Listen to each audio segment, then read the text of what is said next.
ஆன்மீக சொந்தங்கள் அனைவருக்கும் வணக்கங்க. இன்றைக்கி நாம் நம்மளுடைய சேனலில் என்ன மாதிரியான சிறப்பான விஷயம்லாம் பார்த்து தெரிஞ்சுக்க போகிறோம் அப்படின்னு பார்த்தீங்கன்னா, ராசி சக்கரத்தில் 5வது ராசியாகவும் சூரிய பகவானை ராசி அதிபதியாக கொண்டிருக்கக்கூடிய சிம்ம ராசி அன்பு நேயர்களுக்கு இந்த ஏப்ரல் மாதம் 30ஆம் தேதிக்குள்ளே உங்கள் வாழ்க்கையில் சில பல நல்ல விஷயங்களை நடக்க போகுது அப்படின்னு சொல்கிறாங்க. அந்த விஷயங்கள்லாம் என்ன, முக்கியமாக நீங்கள் என்ன மாதிரியான விஷயங்களில் ரொம்ப கவனமாக இருக்கணும், என்னென்ன விஷயங்கள்லாம் பரிகாரங்கள் மாதிரி உங்களுக்கு சொல்லப்பட்டிருக்கு, என்ன மாதிரியான தெய்வங்களை நீங்கள் வழிபாடு செய்யணும் அப்படிங்கிறத பற்றியும் தான் நான் இன்றைக்கி இந்த பதிவின் மூலியமாக உங்கள்கிட்ட முழுமையாக ஷேர் பண்ணிக்க போகிறேன். இந்த பதிவில் சொல்லக்கூடிய எல்லா விஷயமும் கண்டிப்பாக உங்களுக்கு பயன் தரக்கூடிய விஷயமாக தான் இருக்க போகுது. ஸோ வீடியோ ஸ்கிப் பண்ணாமல் தொடர்ச்சியாக பாருங்கள். அது மட்டும் இல்லாமல் இதே மாதிரியான ஆன்மீகம் சார்ந்த வீடியோக்களெல்லாம் நீங்கள் முழுசாக பார்க்கணும் அப்படின்னு நினச்சா மறக்காமல் நம்மளுடைய சேனலை சப்ஸ்கிரைப் பண்ணிவிட்டு கீழே இருக்கும் பெல்லைக்கானையும் மறக்காமல் கிளிக் பண்ணுங்கள். அப்போ தான் நம்ம சேனலில் போடுற எல்லா வீடியோவுமே நோட்டிஃபிகேஷனாக உங்கள்கிட்ட உடனுக்குடனே வந்து சேரும். ஸோ இப்போ வாங்க நம்ம சிம்மராசி அன்பர்களுக்கு என்ன மாதிரியான பலன் கிடைக்க போகுது அப்படிங்கிறத பார்க்கலாம். அது மட்டும் இல்லாமல் உங்கள் ராசி அதிபதி அப்படின்னு சொல்லக்கூடிய சூரிய பகவானை உங்களுக்கு ரொம்ப பிடிக்கும்னா அந்த வீடியோக்கு ஒரு லைக் பண்ணிவிட்டு நம்மளுடைய கமெண்ட் பாக்ஸில் சூரிய பகவானுக்கு போற்றி அப்படின்னு சொல்லி மறக்காமல் பதிவிடுங்க. ஸோ இப்போ வாங்க நம்ம வீடியோக்குள்ளே போய் தெளிவாக பார்த்து தெரிஞ்சுக்கலாம். சித்திரை மாதம் தொடங்கியுள்ள நிலையில் சிம்மராசிக்காரங்களுக்கு இந்த காலகட்டத்தில் புதிய நல்ல வாய்ப்புகள், சில முக்கிய மாற்றங்களும் காத்திருக்கு அப்படின்னு ஜோதிட ரீதியாக சொல்கிறாங்க. தொழில், பண வரவு, உறவுகள் உள்ளிட்டவற்றில் கிடைக்கக்கூடிய பலன்கள் என்ன, கவனமாக இருக்க வேண்டிய விஷயங்கள் என்ன, பரிகாரங்கள் என்ன அப்படிங்கிறத பற்றி தெளிவாக பார்த்து தெரிஞ்சுக்கலாம். சிம்மராசினருக்கு தடைகள் அனைத்துமே தவிடுபடியாகக்கூடிய காலகட்டமாக தான் இந்த காலகட்டம் உங்களுக்கு இருக்க போகுது. அதில் எந்த ஒரு மாற்று கருத்தும் இல்லை அப்படின்னு சொல்லப்படுதுங்க. புதிய பொறுப்புகள் அப்படிங்கிறது தேடி வரும். இழுப்பறியாக இருந்த நிலைகள் அனைத்துமே மாறி இனி அடுத்தடுத்த நல்ல விஷயங்கள் அப்படிங்கிறது உங்கள் வாழ்க்கையில் நடக்க போகுது. அதில் எந்த ஒரு மாற்றுக்கருத்தும் இல்லை அப்படின்னு சொல்கிறாங்க. எதிர்பார்க்காத இடத்துல இருந்த நல்ல செய்திகள் அப்படிங்கிறது உங்களுக்கு இந்த காலகட்டத்தில் கண்டிப்பாக வரும் அப்படின்னு சொல்லப்படுதுங்க. விடுபட்டிருந்த தெய்வ வழிபாடுகளை செய்து மகிழ்ச்சியாக இருப்பீங்க. ஆரோக்கியத்தை பொறுத்த வரைக்கும் மிகுந்த கவனமாக இருக்க வேண்டும் அப்படின்னு சொல்லப்படுது. உறவுகள் தொடர்பான விஷயங்களில் சிறிது கவனமாக இருக்க வேண்டும். இல்லை அப்படின்னா செய்யாத தப்புக்கு பழி ஏற்கக்கூடிய நிலை அப்படிங்கிறது இந்த சிம்மராசிக்காரங்களுக்கு வரும் அப்படின்னு சொல்கிறாங்க. ஏதோ ஒரு கோபம் உருவாகி கொண்டே இருக்கும். கோபத்தில் அதீத கவனமாக இருப்பது நல்லது. நெகட்டிவிட்டிவாக சிந்திப்பதை முற்றிலும் நீங்கள் தவிர்த்துக்கணும். அது மட்டும் இல்லாமல் நண்பர்களோடு தொடர்பு வைத்து கொள்வது நன்மையை கொடுக்கும். நிம்மதியான தூக்கம், உடற்பயிற்சிக்கு முக்கியத்துவம் கொடுப்பது அனுகூலத்தை ஏற்படுத்தி கொடுக்கும். சிறு தடைகள் காணப்பட்டாலுமே தெய்வீகத்தின் அருளால் அவை தவிடுபொடியாகிடும். உயர்கல்வி, ஆன்மீக தொடர்பான விஷயங்களில் நாட்டம் அப்படிங்கிறது அதிகரிக்கும். தொலைதூர பயணங்களை மேற்கொள்வீங்க. கல்வி, வேலை தொடர்பாக வெளியூர் வெளிநாடு பயணங்கள் மேற்கொள்ளும் யோகம் உங்களுக்கு பிறந்திருக்கு. உத்தியோகத்தில் வெளிநாடு செல்லக்கூடிய நிறுவனங்களோடு தொடர்பு கிடைக்கும். அந்த தொடர்புகள் மூலமாக சில அனுகூலமான விஷயத்தை நீங்கள் பார்ப்பீங்க. இதனால் ரொம்ப சந்தோஷமாக இருப்பீங்க. எல்லா விஷயத்துலையுமே நேர்மறையான கண்ணோட்டம் உங்களுக்கு குறிப்பிடத்தக்க நன்மைகளை தரக்கூடியதாக இருக்கும். தலைவலி, தொற்றுநோய் சம்மந்தப்பட்ட பாதிப்புகளில் அதீத கவனமாக இருக்கணும். செவ்வாய்க்கிழமை நாட்கள் தோறும் பசு மாடுகளுக்கு உணவளிப்பது நன்மையை உங்களுக்கு பெற்றுக் கொடுக்கும் அப்படின்னு சொல்லப்படுது. அது மட்டும் இல்லாமல் பொருளாதாரத்தில் நல்ல முன்னேற்றம் கிடைக்கும். உறவுகள் தொடர்பான விஷயங்களில் கவனமாக இருங்க. தினந்தோறும் உடற்பயிற்சியை தவறாமல் கடைபிடித்தால் சிறந்த பரிகாரம் உங்களுக்கு சொல்லப்படுது. ஆரோக்கியத்தில் அக்கறை செலுத்துவது நல்லது. மேலும் விநாயகர் வழிபாடு, முருக வழிபாடு ஏற்றத்தை உங்களுக்கு கொடுக்கும் அப்படின்னு சொல்லப்படுது. சுப்பிரமணிய பூஜகத்தை கேட்பது, படிப்பது நன்மையை உங்களுக்கு கொடுக்கும் அப்படின்னும் சொல்லப்படுதுங்க.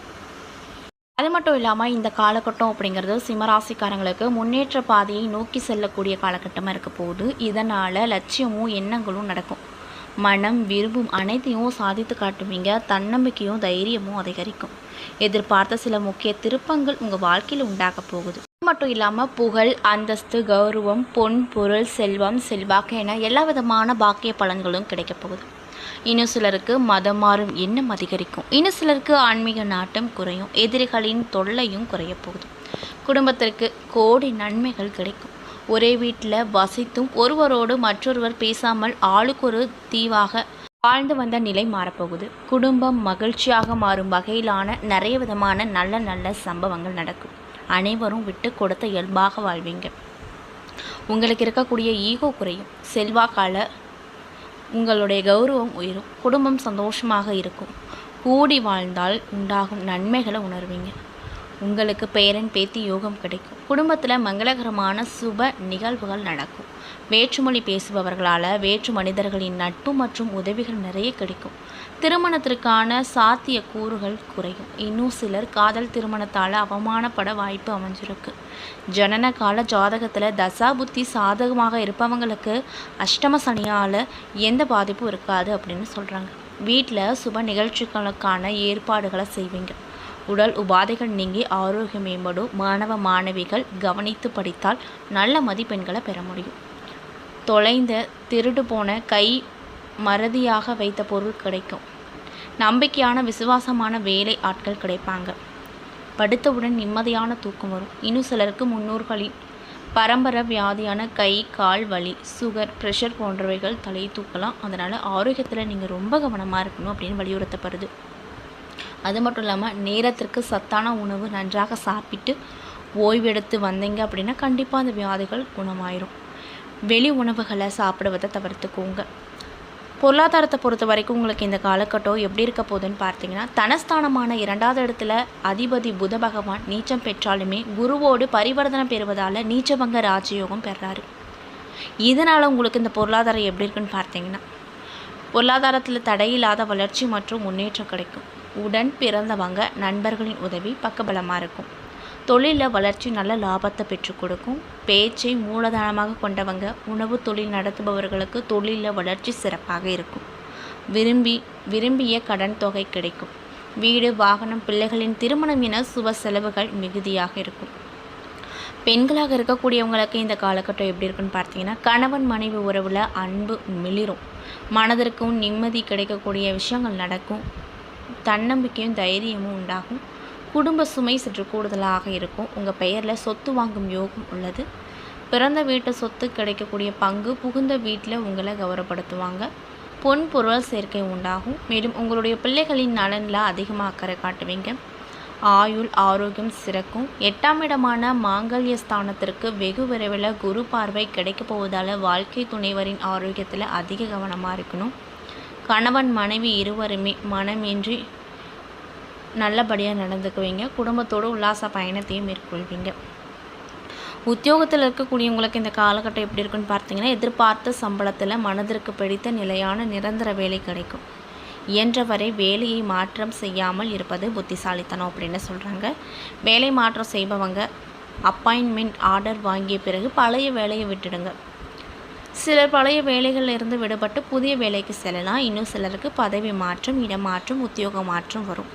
முக்கிய தேவைகளுக்கு எதிர்பார்த்த கடன் உதவிகள் சுலபமாக கிடைக்கும். அரசு பணி, வெளிநாட்டு பணி போன்ற விருப்பங்கள் நிறைவேறும். மேலதிகாரிகளின் நன்மதிப்பை பெற்று ரொம்பவே சந்தோஷமாக இந்த காலகட்டத்தில் இருப்பீங்க. ஒப்படைக்கப்பட்ட பணிகள் அனைத்துமே எளிதில் முடித்து நல்ல பெயர் எடுப்பீங்க.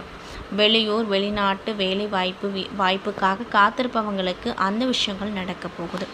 மேலும் பூர்வீக குலதெய்வ தொழில் செய்பவங்களுக்கு ஏற்றமான பலன் இந்த காலகட்டத்தில் கிடைக்கும். வழக்கத்தை விட உபரிய வருமானம் அதிக அளவில் கிடைப்பதால் லாபம் உங்களுக்கு 2 மடங்கு ஆகும். தொழிலில் புதிய நுட்பங்களை பயன்படுத்துவீங்க. மிகுதியான லாபமும் நல்ல முன்னேற்றமும் பிறக்கும். புதிய ஒப்பந்தங்கள் கிடைக்கும். கூட்டு தொழிலில் நல்ல வளர்ச்சி அடையும். சனியின் நிலை சற்று சாதகமற்று இருப்பதால் புதிதாக தொழில் தொடங்குபவர்களுக்கு சற்று கவனமாக இருக்கணும் அப்படின்னு வலியுறுத்தப்படுது. இன்னும் சிலர் குறுக்கு வழியில் சட்டத்திற்கு புறமான செயலில் ஈடுபட்டு அதிர்ஷ்டத்தை பேர் அதிர்ஷ்டமாக மாற்ற முயற்சித்து சட்டத்தின் பிடியில் சிக்கலாம். அதனால் பார்த்து கவனமாக இருங்க. எந்த ஒரு குறுக்கு வழியும் பயன்படுத்தாதீங்க. அது மட்டும் இல்லாமல் குரு விரயஸ்தானத்தை நோக்கி நகர்வதால் முக்கிய பணிகளை விரைந்து முடிப்பது நல்லது. புதிதாக தொழில் துவங்குவங்க முதலீடு அதிகமாக இல்லாத சுய தொழிலில் நடத்தலாம் அப்படின்னு சொல்கிறாங்க. மேலும் அரசியல் துறையில் இருக்கக்கூடியவங்களுக்கு இந்த காலகட்டம் எப்படி இருக்க போகுதுன்னு பார்த்தீங்கன்னா, லட்சியத்தையும் கொள்கையும் விடாத பின்பற்றுவீர்கள். அது மட்டும் இல்லாமல் உங்களுக்கு தொட்டதெல்லாம் துவங்கக்கூடிய காலகட்டமாக அமைஞ்சிருக்கு. எடுக்கக்கூடிய முயற்சி எல்லாத்துலேயுமே வெற்றி கிடைக்கும். கட்சியில் புதிய பொறுப்பும் பதவியும் கிடைக்கும். நிறைய அலைச்சலும் விரைய செலவுகளும் உண்டாகும்.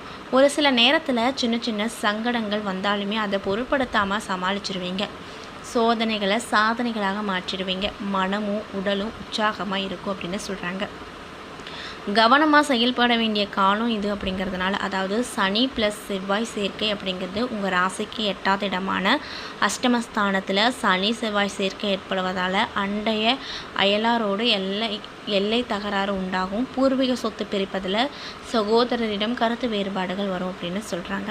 ஒரு சிலருக்கு உயில் எழுதுவார்கள்.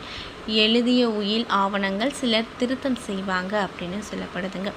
கூட்டு குடும்பத்திலிருந்து பிரிந்த சிலர் தனி கொடுத்தனம் செல்லலாம். அது மட்டும் இல்லாமல் அதிக வேலையினால் மன அழுத்தம் அதிகரிக்கும். மனதில் கலக்கம் தோன்றும். ஞாபக சக்தியும் குறையும்.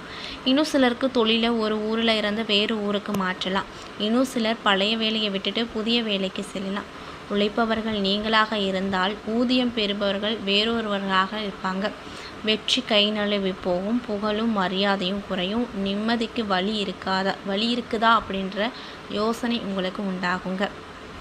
அது மட்டும் இல்லாமல் நீங்கள் என்ன மாதிரியான விஷயங்களை பரிகாரங்கள் மாதிரி பண்ணணும் அப்படின்னு பார்த்தீங்கன்னா, ஞாயிற்றுக்கிழமை நாட்களில் சிவபெருமானையும் சக்தியையும் வழிபட அஷ்டம சனியின் தாக்கம் அப்படிங்கிறது கண்டிப்பாக உங்களுக்கு குறையும். ஸோ இந்த வீடியோ சிம்மராசிக்காரங்க பார்க்குறீங்க அப்படின்னா கண்டிப்பாக இந்த விஷயத்தை பரிகாரமாக பண்ணுங்கள். அந்த சிவபெருமானும் பார்வதி தாயாரும் உங்களுக்கு கண்டிப்பாக நல்ல ஒரு பலனை அளிப்பாங்க. ஸோ நம்பிக்கையோடு இந்த ஒரு விஷயத்தை பண்ணுங்கள். மேலும் இந்த பதிவை சிம்மராசிக்காரங்க பார்க்குறீங்க அப்படின்னா கண்டிப்பாக உங்களுக்கு தெரிஞ்ச சிம்மராசிக்காரங்களுக்கு இந்த பரிகாரத்தை அவங்களுக்கும் சொல்லுங்கள். அவங்களும் இந்த பரிகாரத்தை செஞ்சு பயன் பெறட்டும். அதே போல் சிம்ம ராசியில் இருக்கக்கூடிய மகம் நட்சத்திர நண்பர்களுக்கு இந்த காலகட்டம் எப்படி இருக்க போகுதுன்னு பார்த்தீங்கன்னா, ஜென்ம ராசிக்குள்ளே கேது சஞ்சரித்து மனக்குழப்பம் செயல்களில் பின்னடைவை ஏற்படுத்துவார். அஷ்டம சனி தொழிலில் நெருக்கடி, வேலையில் பிரச்சனை, உடல்நிலையில் பாதிப்பு கொடுப்பார். என்றாலும் கூட உங்கள் ராசி அதிபதி பாக்கியஸ்தானத்தில் உச்சமாக சஞ்சரிப்பதால் உங்கள் திறமை வெளிப்படும். செல்வாக்கு அதிகரிக்கும். போராட்டமான நிலை விலகும். வரவேண்டிய பணம் வரும். வியாபாரிகளுக்கும் கலைஞர்களுக்கும் எதிர்பார்த்த ஒப்பந்தம் கிடைக்கும். அரசியல் துறையில் இருக்கக்கூடியவங்களுக்கு தலைமையின் ஆதரவு அதிகமாக கிடைக்கும். புதிய நம்பிக்கை பிறக்கும். உங்கள் பாக்கியாதிபதி செவ்வாய் மே 10 வரைக்குமே அஷ்டமஸ்தானத்தில் சஞ்சரிப்பதால் விவசாயிகள் யோசித்து செயல்படுவது நன்மை அளிக்கும். புதிய வீடு இடம் வாங்கும்போது சட்ட சிக்கல்கள் இருக்குதா அப்படிங்கிறத தெரிஞ்சுக்கிட்டு அப்புறமேட்டு எதாக இருந்தாலும் பண்ணுங்கள். உத்தியோகத்தில் இருப்பவங்களுக்கு வேலைப்பளு கூடும். இன்னும் சிலருக்கு எதிர்பார்த்த இடமாற்றங்கள் ஏற்படும்.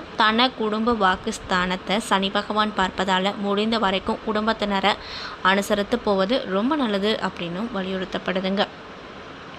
அது மட்டும் இல்லாமல் உங்களுக்கு அதிர்ஷ்டம் தரக்கூடிய நாட்கள் என்னன்னு பார்த்தீங்கன்னா, மே மாதம் 1, 7, 10. அது மட்டும் இல்லாமல் ஏப்ரல் மாதம் 25 மற்றும் 28. சந்திராஷ்டம தினங்கள் மே மாதம் 12, 13. செய்ய வேண்டிய பரிகாரம், காளியை வழிபட வாழ்க்கையில் நன்மை உண்டாகும். மேலும் பூரம் நட்சத்திர நண்பர்களுக்கு இந்த காலகட்டம் எப்படி இருக்க போகுதுன்னு பார்த்தீங்கன்னா, பாக்கியஸ்தானத்தில் ஏப்ரல் 20 வரைக்குமே உங்கள் ஜீவனாதிபதி சுக்கிரன் சஞ்சரிப்பதால் வரவு அதிகரிக்கும். பொருளாதார நிலை உயரும். கடந்த காலத்தில் ஏற்பட்ட நெருக்கடிகள் முடிவுக்கு வரப்போகுது. குடும்பத்தில் நிம்மதியான நிலை கிடைக்கும். கணவன் மனைவிக்குள்ள ஒற்றுமை அதிகரிக்கும். பிறருக்கு உதவி செய்யக்கூடிய அளவுக்கு உங்கள் நிலைகள் அப்படிங்கிறது கண்டிப்பாக மாறும். அதில் எந்த ஒரு மாற்று கருத்து இல்லைன்னு சொல்கிறாங்க. அஷ்டமஸ்தானத்தில் உங்கள் ரோகாதிபதி அப்படின்னு சொல்லக்கூடியவர் சஞ்சரிப்பதால் உடல்நிலை கவனமாக இருக்கணும். உயர் பதவியில் இருப்பவங்க பொறுப்போடு அதிகார வரம்பை மீறாமல் செயல்படுவது நல்லது அப்படின்னு சொல்லப்படுது. மேலும் உங்களுக்கு சந்திராஷ்டம தினங்கள் மே மாதம் 13, 14. அதிர்ஷ்டம் தரக்கூடிய நாட்கள் ஏப்ரல் 24, 28 மற்றும் மே 1, 6, 10. செய்ய வேண்டிய பரிகாரம், மாசாணி அம்மனை வழிபட நன்மை கிடைக்குங்க. மேலும் உத்திரம் 1ஆம் பாத நட்சத்திர நண்பர்களுக்கு இந்த காலகட்டம் எப்படி இருக்க போகுதுன்னு பார்த்தீங்கன்னா, ராசிநாதன் பாக்கியஸ்தானத்தில் சஞ்சரிப்பதால் எதிர்பார்த்த வருமானம் கிடைக்கும்.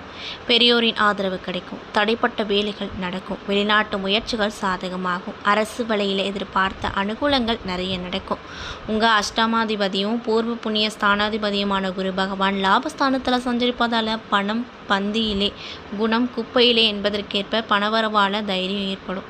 வெளிவட்டாரத்தில் மதிப்பு கிடைக்கும். எத்தனை நெருக்கடி வந்தாலுமே இந்த நேரத்தில் அதையெல்லாம் ஈஸியாக சமாளிச்சிருவீங்க. உங்கள் செல்வாக்கும் அந்தஸ்தும் உயரப்போகுது. கணவன் மனைவிக்கிடையே இணக்கமான நிலை உண்டாக போகுது. பிள்ளைகளால் பெருமை கிடைக்க போகுது. ஜீவனாதிபதி புதன் மாத தொடக்கத்தில் நீச்சமாக சஞ்சரித்தாலும் கூட இறுதியில் சாதகமாக சஞ்சரிப்பதால் வரவேண்டிய பணம் உங்கள் கைக்கு வரும் அப்படின்னு சொல்கிறாங்க. மேலும் உங்களுக்கு சந்திராஷ்டம தினங்கள் மே மாதம் 14. அதிர்ஷ்டம் தரக்கூடிய நாட்கள் ஏப்ரல் மாதம் 28 மற்றும் மே மாதம் 1/10. செய்ய வேண்டிய பரிகாரம் என்னென்னு பார்த்தீங்கன்னா, முருகப்பெருமான வழிபட நன்மை கிடைக்கும். உங்களுக்கு இருக்கக்கூடிய சங்கடங்கள் தீரும். ஏன்னா நண்பர்களே, இந்த பதிவுகளில் சிம்மராசிக்காரங்களுக்கு ஏப்ரல் மாதம் முடிகிறதுக்குள்ளே உங்கள் வாழ்க்கையில் நீங்கள் என்ன மாதிரியான விஷயத்த பார்க்க போகிறீங்க, என்ன விஷயத்தில் கவனமாக இருக்கணும், என்னென்ன விஷயங்கள்லாம் பரிகாரங்கள் மாதிரி பண்ணணும் அப்படிங்கிறத பற்றி தெளிவாகவும் விரிவாகவும் நான் இந்த பதிவில் உங்கள்கிட்ட சொல்லியிருப்பேன். இந்த பதிவில் சொல்லியிருக்கக்கூடிய எல்லா விஷயமும் கண்டிப்பாக உங்களுக்கு பயன் தரக்கூடிய விஷயமாக தான் அமைஞ்சிருக்கும்.